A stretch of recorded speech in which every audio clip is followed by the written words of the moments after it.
पेश है sky valley TMC project by दिनार डेवलपर महारेरा अप्रूव। इसमें 1 BHK, 2 BHK और जोड़ी फ्लैट का भी कॉन्सेप्ट है जो 1 एकड़ 7 स्टोरी 6 टावर में बना है विथ बिग कारपेट एरिया, वो भी मार्केट के करीब। एमिनिटीज में 14,000 स्क्वायर फीट का garden, club house, gym, joggers park, power yoga, community hall, indoor games.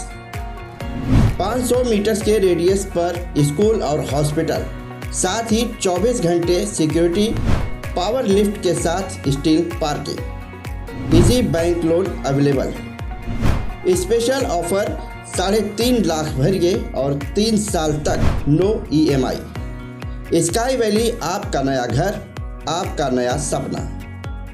मैं इस्लामुद्दीन खान और आप देख रहे हैं प्रभात टाइम्स। इस समय मौजूद है मुमरा रेलवे स्टेशन पर और आपको बता दें कि मुमरा रेलवे स्टेशन के ठीक सामने यहाँ पर सुन्नी जामा मस्जिद है, जिसे बड़ी मस्जिद के नाम से भी जाना जाता है। दरअसल इस मस्जिद के जो इमाम हैं कई सालों से यहाँ पर इमामत कर रहे हैं, जिनका नाम है अताउल्लाह कादरी साहब। अताउल्लाह कादरी साहब इस बड़ी मस्जिद के इमाम। लेकिन अताउल्लाह कादरी इमाम साहब और जो ट्रस्टी हैं इस मस्जिद के, उनके बीच में काफ़ी वाद विवाद चल रहा है। दरअसल वाद विवाद इसलिए हो रहा है कि मस्जिद का काम जो है अभी चल ही रहा है और यहाँ पर देखेंगे कि चंदा लेने के लिए एक कैंप भी बनाया गया था और ग्राउंड फ्लोर से 4थे मंजिले तक इस मस्जिद का काम जो है हो रहा है। 4थे मंजिले तक पहुँच गया काम, लेकिन कुछ काम अभी इसमें बाकी है। लेकिन इस मस्जिद में जो बांगे साहब हैं और उसके बाद आदमी और भी जो लोग हैं, उन सभी लोगों को इसमें रहने के लिए कमरा और बैठने के लिए जो है कमरा दे दिया गया है, रहने के लिए भी कमरा दिया गया है। लेकिन जो इमाम साहब हैं, कहा जा रहा है कि उनके यहाँ पर बैठने के लिए पहले मंजिले पर जो है कमरा देने की बात कही जा रही थी और रहने के लिए बताया जा रहा है 4थे मंजिले पर फ्लैट तैयार किया जा रहा है, उसमें इमाम साहब जो अताउल्लाह कादरी साहब है उनको दिया जाएगा।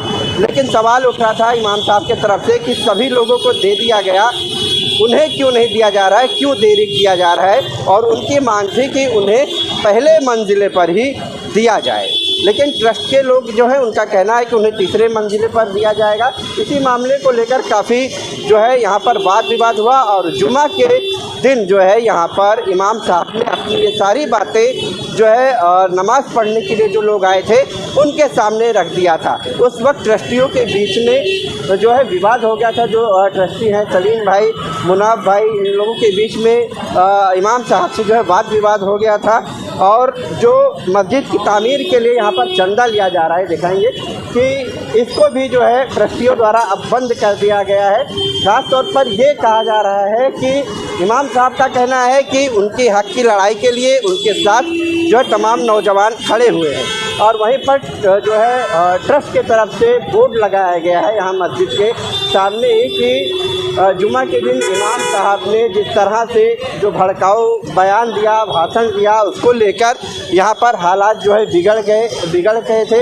इसलिए जो मस्जिद की तामीर के लिए चंदा हो रहा था उसे बंद कर दिया गया है जब तक इमाम साहब के बारे में कोई फैसला यहाँ पर नहीं हो जाता है। हालांकि इमाम साहब ने इस पूरे मामले को लेकर क्या कुछ आज बातचीत की है वो हम आपको सुनाते हैं। मेरा नाम अताउल्लाह कादरी, मैं सुन्नी जामा मस्जिद मुमरा में खिताबत व इमामत की खिदमत को अंजाम दे रहा हूँ। ट्रस्टियों के बीच में और आपका क्या पूरा मामला है, किस चीज़ को लेकर विवाद हो रहा है? जब मस्जिद का ढांचा तैयार हुआ जदीद और मैंने ऐसे आवाम में से लोगों से सुना कि आपको 2रे मंजिले पर हुजरा दे रहे हैं, तो मैंने ताबीरी कमेटी और अपने सुन्नी जामा मस्जिद ट्रस्ट के नाम से एक रिक्वेस्ट लेटर तैयार किया, जिसमें मैंने ये लिखा है, ये लेटर है 7 सितंबर सन 2022। मोहतरम ट्रस्टियान साहिबान वो तामीरी कमेटी सुन्नी जामा मस्जिद मुमरा, अस्सलामु अलैकुम वरहमतुल्लाहि बरकातुहू। गुजारिश है मेरे जुमले को समझिए और उसी अंदाज से समझ लीजिए, इसे नशर करने की कोशिश कीजिएगा। गुजारिश है कि मैंने सुना है कि इमाम के लिए जो हुजरा बनाया जा रहा है वो दूसरे मंजिले पर है, जबकि पहली ही छत तकरीबन 20 फीट की बुलंदी पर है। किसी भी मस्जिद में देखें तो इमाम का हुजरा या तो ग्राउंड फ्लोर पर है या पहले मंजिले पर। लिहाजा गुजारिश है कि जैसे पहले था वैसे ही पहले मंजिले पर तैयार करें ताकि इमाम को तकलीफ़ ना हो। फ़कत वस्सलाम अताउल्लाह कादरी खतीब व इमाम सुन्नी जामा मस्जिद मुमरा। ये लेटर मैंने अलहाज सैयद मोहम्मद सलीम साहब को गया दिया। उन्होंने हाथ में पकड़ा और पूछा क्या है, तो मैंने कहा हाजी साहब ये हुजरे से मुताल्लिक है। उन्होंने रिटर्न कर दिया, बोले नहीं मैं नहीं ले सकता, नहीं ले सकता। बोले वो ऐसा है, वो वैसा है, वो सब ट्रस्टियों का वो है मसला, यह है वह है। तो हमने कहा लेटर आप ले लीजिए, जैसा हुआ दोनों कमेटी के नाम मैंने लिखा है, तामीरी कमेटी और अपने मस्जिद कमेटी। बहरहाल उन्होंने नहीं लिया। तो मैंने अपने इस लेटर का ज़ेरॉक्स मोबाइल द्वारा निकालकर अलहाज दादा हाशिम साहब के मोबाइल पर भेजा, अलहाज मुश्ताक कपाड़िया साहब के मोबाइल पर भेजा, अलहाज अनीस लद्दा साहब के मोबाइल पर भेजा, जनाब खालिद अशरफ़ी साहब के मोबाइल पर भेजा, अनवर सहारा जो हैं उनके मोबाइल पर भेजा, 3-4 लोगों के मोबाइल पर और भेजा मैंने। सब ने पढ़ा, कुछ ने मतलब कहा कि भाई ये चीज़ तो पहले कर लेना चाहिए था, नहीं लेटर लिए, ये गलत हुआ। पता है जिसकी जो मर्ज़ी थी, जो अंदाज़ था, अपने अपने अंदाज़ पर उन्होंने जवाब दिया। अभी 2 महीना पहले मैंने मस्जिद के पहले मंजिले पर बाद नमाज मगरिब अलहाज दादा हाशिम साहब आए हुए थे। मैंने फिर ये लेटर दिखाया और मैंने अपनी तकलीफ़ का इजहार किया कि रमज़ान शरीफ बिल्कुल करीब है, हमें ज़रूरत पड़ेगी। तो बोले अच्छा मैं कोशिश करता हूँ, लेकिन कुछ नहीं हुआ। हमारी तकलीफ़ बढ़ती गई, क्योंकि हुजरा होता है, कोई मसला मसाइल पूछने के लिए आता है, कोई मेहमान आलिम दीन आ गया तो उससे बात करने, किसी किताब का मुताला करने के लिए हमको बयान करना है तो उसको कम से कम देख लें ये मसला है कैसा। तो किताबें रखने, कभी बाई चांस जल्दी में आए, कोई छींट पड़ गई, कपड़ा बदलने की ज़रूरत पड़ी, तो वहाँ हुजरे में एक जोड़ा हमारा कपड़ा रखा रहेगा, मैं उसको बदल के फ़ौरन नमाज के लिए पहुँच जाऊँगा। इन वजूहात के लिए मैंने कहा कि गुजारिश है कि हाफ मंजिले पर जो हुजरा तैयार है यही मुझे दे दिया जाए। जब हमारी बात पर कोई तवज्जो नहीं हुई तो चूँकि इमाम का और अवाम का, लेकिन आखिर जो ट्रस्टी है वो मान क्यों नहीं रहे हैं, वजह क्या है? वही तो मेरे समझ में नहीं आ रहा है। आपको याद होगा कि इसी मस्जिद में सन 2005 में तमाम लोगों को तनख्वाहें दी जा रही थी, खाली मुझे तनख्वाह नहीं दी जा रही थी। 4 महीने तक मैंने सब्र किया। जब वक़्फ़ बोर्ड का लेटर आया, मैं मुख्तसर बताना चाहता हूँ, जब वक़्फ़ बोर्ड का लेटर आया कि इमाम की सैलरी दो और वक़्फ़ बोर्ड आओ, आज भी उस लेटर का ज़ेरॉक्स मेरे पास मौजूद है, घर पे है। तब इन्होंने सैलरी दिया। मैं पूछना चाहता हूँ मेरे ही साथ ऐसा क्यों हो रहा है? इससे पहले 100 रुपये का स्टाम्प पेपर लाकर सलीम भाई, सैयद सलीम साहब लिखा के ले रहे हैं कि 11 महीने के लिए आपको रखा जा रहा है। हमने अपना अपॉइंटमेंट लेटर निकाल कर दिखाया। हमने कहा जब हमारी ट्रस्ट ने हमको 5 शर्तों के साथ रखा है तो ये नाजायज़ एक शर्त का है हम पर लादी जा रही है। ये कौन सी शर्त के ख़िलाफ़ मैं गया हूँ? मैंने दस्तखत नहीं किया। मैंने कहा अगर मेरे काम से आपको इत्तेफाक नहीं है तो मेरी कोताहियों पर आप मुझे नोटिस दीजिए। उन्होंने कहा नोटिस देता हूँ, आज तक नहीं आई। बात समझे? जब भी मैं कुछ अपनी गुजारिश करता हूँ तो उसे आना का मसला इसलिए बनाया जाता है कि मेरे पीछे चूँकि वो लोग नमाज नहीं पढ़ते, मैं गलती मतलब पूछता हूँ कि भाई मेरी गलती क्या है। मैं लेटर लिख कर देता हूँ अपनी गलती की, हमको बताइए मेरी गलती क्या है जो आप हज़रात मेरे पीछे नमाज नहीं पढ़ते हो। तो कहते हैं ना लेटर लूँगा ना जवाब दूँगा। उसके चंद नमाजी हमारे अल्हम्दुलिल्लाह बाशरा गवाह हैं। तो जहाँ मसला यहाँ है, तो जब नहीं माने तो मजबूर होकर मुझे अपने नमाजियों के दरमियान अपने दर्द का इजहार करना पड़ा। लिफ्ट की क्या बात हो रही है कि लिफ्ट लगेगा? नहीं, वो तो उनका मसला है। लिफ्ट लगेगी, एसी लगेगी, एयर कंडीशन लगेगी, सोलार सिस्टम होगा, वो तो ट्रस्ट का मसला है। हमको ना कमरा चाहिए, ना फैमिली मकान चाहिए, ना हमको ऊपर चाहिए। अगर उनसे गुजारिश मैं करता हूँ आपके चैनल द्वारा, अगर वो नीचे दे दें तो उनकी मेहरबानी, नहीं देते हैं तो जब तक लिखा होगा मैं बगैर हुजरे के खिदमत करता रहूँगा। आपको पुलिस भी लेकर गई थी? हाँ, कल मुझे पुलिस, वो क्या मामला? हाँ, कल ये लोग पुलिस स्टेशन गए थे और पुलिस ने नमाज ज़ोहर से पहले मुझे फ़ोन किया और बार बार फ़ोन आता था कि आइए जल्दी, आइए जल्दी। तो हमने कहा कि सर मैं नमाज ज़ोहर पढ़ा के आता हूँ। नमाज ज़ोहर पढ़ाने के बाद इत्तफाक से कोई नहीं मिल रहा था तो मैंने परवेज़ भाई को फ़ोन किया, वो घर पे थे तो वो आए। मैं उनके साथ पुलिस चौकी गया। पुलिस चौकी में सीनियर साहब से बात हुई, मैंने भी कुछ कागजात दिखाए उनको, अपनी तकलीफ़ बताया। वहाँ से निकले तो एक दूसरे साहब बोले कि इधर आइए। हम और परवेज़ भाई वहाँ गए।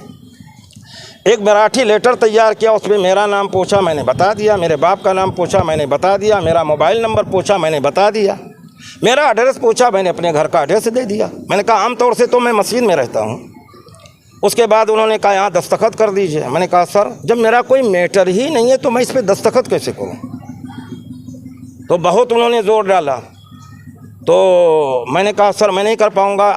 ये मेरी खुशकिस्मती है कि उसी दरमियान में हज़रत मोइन मिल्लत साहब, मोइन मियाँ साहब के बिला दामद बरकातहुमुल कुदसिया से फ़ोन पर बात हो गई। हज़रत ने अफसोस का इजहार किया कि इमाम को और पुलिस चौकी में, बोले आप बग़ैर दस्तखत किए हुए सीधे जाइए, मैं बात करता हूँ ऑफिसर से। तब जाके मैं छूट के आया। तो मैं एक गरीब आदमी हूँ, मैं दौलत का इस्तेमाल तो नहीं कर सकता। लोग जो दौलतमंद हैं वो अपने दौलत का इस्तेमाल करते हुए चाहे पुलिस चौकी में घसीटें, चाहे गुंडों के नज़र कराएं, लेकिन हमारे ऊपर इल्ज़ाम ना लगाएं। ना मैंने कभी कमरे का मुतालबा किया है, ना कर रहा हूँ, ना करूँगा। ना मुझे फैमिली मकान चाहिए, ना मैं लूँगा। अल्हम्दुलिल्लाह मेरी फैमिली मकान जाती मेरा है, मैं उसमें रह रहा हूँ। हुजरे की ज़रूरत है, इमाम के लिए ज़रूरत है, और उसमें बूढ़े भी आते हैं, गरीब भी आते हैं, लाचार भी आते हैं, मसले मसाइल भी होते हैं। आपने साइन किया पुलिस स्टेशन में? नहीं किया, मैंने नहीं किया। मराठी में क्या लिखा था कुछ? अब मुझे मराठी आती ही नहीं तो मैं क्या बताऊं। कुछ दफ़ा लिखा हुआ के बाहर बताया जा रहा है, कुछ ऐसा बोर्ड लगाया गया है। हाँ, उससे मेरा तर उसमें लिखा है कि आपने कुछ गलत भाषण दिया है, क्या दिया है, उसके ऐसा बोर्ड लगाया गया, क्या मामला? हमारे तमाम नमाजी अल्हम्दुलिल्लाह जैसे कल नमाज पढ़ रहे थे आज भी पढ़ रहे हैं। इनमें से कोई नमाजी बता दे कि मैंने कोई भड़काऊ बयान कभी दिया हो। फ़र्ज़ी बातें शाया करने के लिए, लिखने के लिए, मस्जिद का इस्तेमाल ज़ाती मफाद करने के लिए कोई किसी पर कुछ भी लगा दे तहरीर लिखकर, ना मैंने कभी भड़काऊ बयान दिया है, ना भड़काऊ बयान दूंगा, और ना देने का कभी कोई इरादा रहा। हम तो इत्तेहाद और प्यार मोहब्बत की बात हमेशा करते आए हैं। रहा सवाल मस्जिद के हिसाबो किताब का या तामीर का या बंद का, उससे मेरा कोई लेना देना नहीं है। उसमें हमें ना घसीटा जाए, क्या समझे। ना मैंने कभी ऐसा कुछ कभी सोचा है, ना कहा है, ना करने का कोई इरादा है। आपके चैनल के द्वारा मैं इतनी गुजारिश अपने ट्रस्ट से कहूँगा, रिक्वेस्ट कर रहा हूँ कि हमारी उम्र को देखते हुए अगर उनके दिल में ज़रा भी मेरे लिए मोहब्बत है और ज़रूरत महसूस करते हैं तो हाफ मंजिले पर, जहाँ एक तरफ नायब इमाम को दिए हैं, दूसरी तरफ बांगी को दिए हैं, वहीं हमको अता कर दें। नहीं देते हैं तो बगैर हुजरे के जब तक लिखा हुआ है मैं इसी खिदमत करता रहूँ। आपका क्या नाम है? मेरा नाम सलमान मिर्ज़ा है। क्या हुआ था आपके? मैं कल इमाम साहब जुम्मा की नमाज़ में बैठा था। इमाम साहब ने कुछ बयान दिए जिस वजह से मुझे समझ में आया इमाम साहब सही बोल रहे हैं। मैं बाहर आया, मेरे कुछ दोस्त थे, मैं जाके जो इनलीगल ट्रस्टी है, जो विथ रजिस्टर पेपर ट्रस्टी नहीं है वक्फ बोर्ड से, जो आज वो अपने आप को बता रहे हैं कि मैं वक्फ बोर्ड से रजिस्टर्ड ट्रस्टी हूँ, वो नहीं है। मेरे पास पेपर है जिसमें याकूब कुरैशी और समद खान का नाम है। ये दो जने जो रजिस्टर वक्फ बोर्ड से ट्रस्टी है।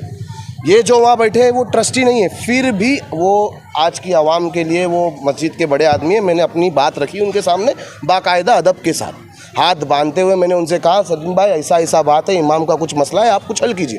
तो सबसे पहला उनका जवाब था मैं कुछ नहीं करूँगा, अगर तुम ज़्यादा बात करोगे ये लो मस्जिद का काम आप लोग कर लो, मैं काम बंद कर दूँगा। ये बात उन्होंने सबसे पहली जमात की एंड में कही थी। तो मैं सोचा कि नमाज का टाइम है, ज़्यादा हलचल होने से अच्छा है, मैंने उनको बोला मैं दूसरी जमात बाद आपको मिलता हूँ। वो लोग चले गए। दूसरी नमाज के बाद वो लोग दूसरी जमात ख़त्म होते ही निकल जाते हैं।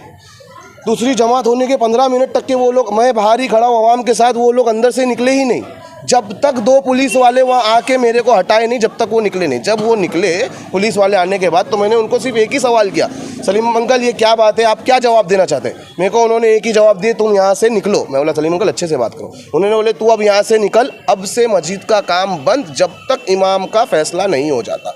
ये बात अब उन्होंने बोर्ड पर क्या लिख के लगाए है कि 12 तारीख 4 महीना 2024 बाद नमाज जुमा इमाम के भड़काऊ भाषण से कुछ नौजवानों ने मस्जिद की ट्रस्ट से आके कहा कि मस्जिद का काम आप बंद करा दीजिए जब तक इमाम का फैसला नहीं हो जाता। 4 लोग गवाह है जिन्होंने वहाँ खड़े रह के ये चीज़ सुना है कि सलीम हाजी ने खुद अपने मुंह से ये बात कहा है कि जब तक मस्जिद का काम बंद रहेगा जब तक इमाम का फैसला नहीं हो जाता। उसमें हमने कुछ नहीं कहा है, सच बातें अजान हो रही है, बस इतना ही कहना है। कहा जा रहा है कि इमाम साहब को लेकर जब तक फैसला कुछ नहीं हो जाता है तब तक कुछ आगे कहा नहीं जाएगा। तो दरअसल ट्रस्टी किस तरह का फैसला चाहते हैं? मुझे नहीं मालूम, जब तक मुझे कुछ बताएंगे नहीं जब तक मैं क्या बोलूं। अब वो क्या फैसला करना चाहते हैं तो बेहतर वही जानेंगे ना।